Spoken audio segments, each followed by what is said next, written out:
Shabbat Shalom to everyone. Once again, I'm Uriel Romano, working here at Hillcrest Jewish Center with Rabbi Manes Kogan.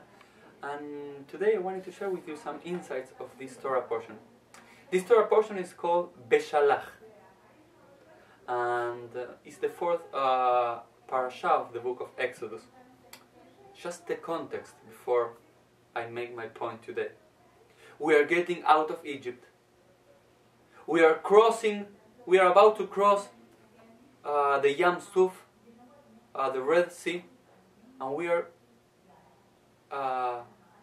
having our freedom once again. After 200 years of slavery, we are recovering our freedom.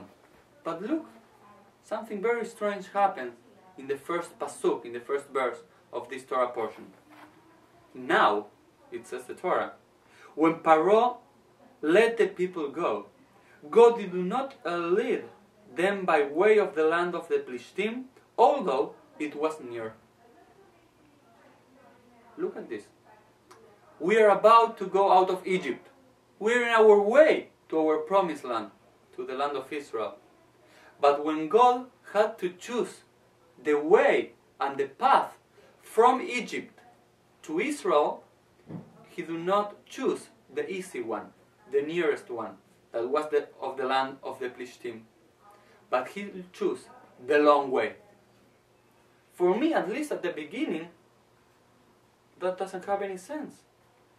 Because in the Hebrew you say, Ki karov u, because it's a close way.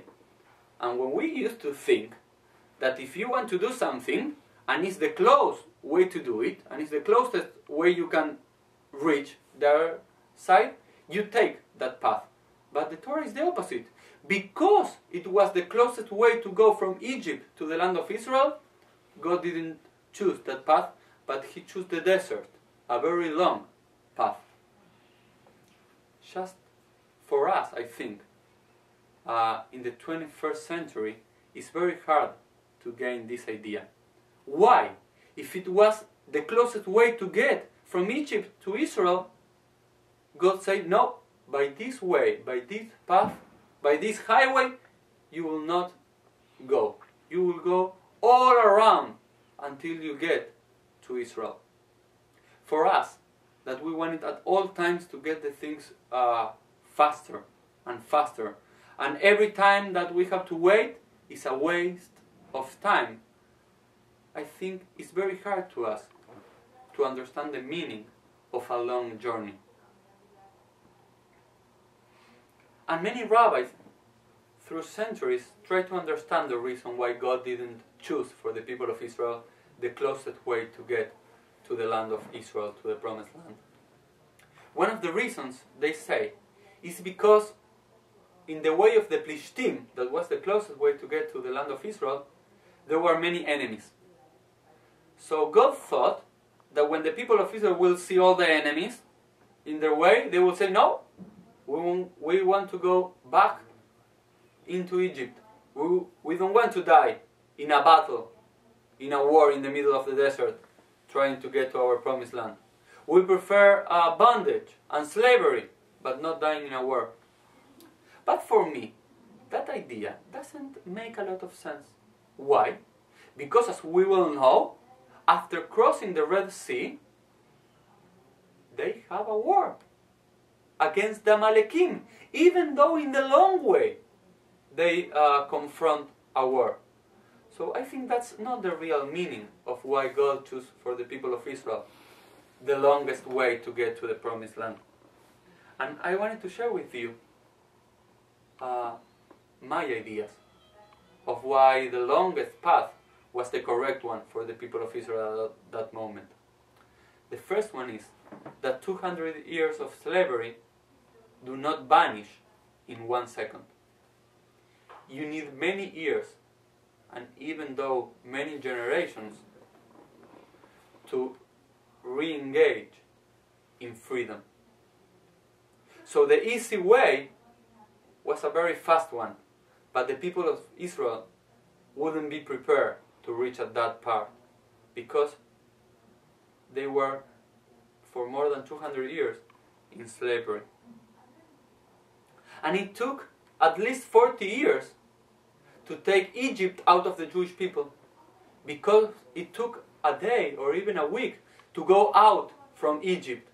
But to take the mentality of someone that is slave into a free person could not be accomplished in an easy and a short way.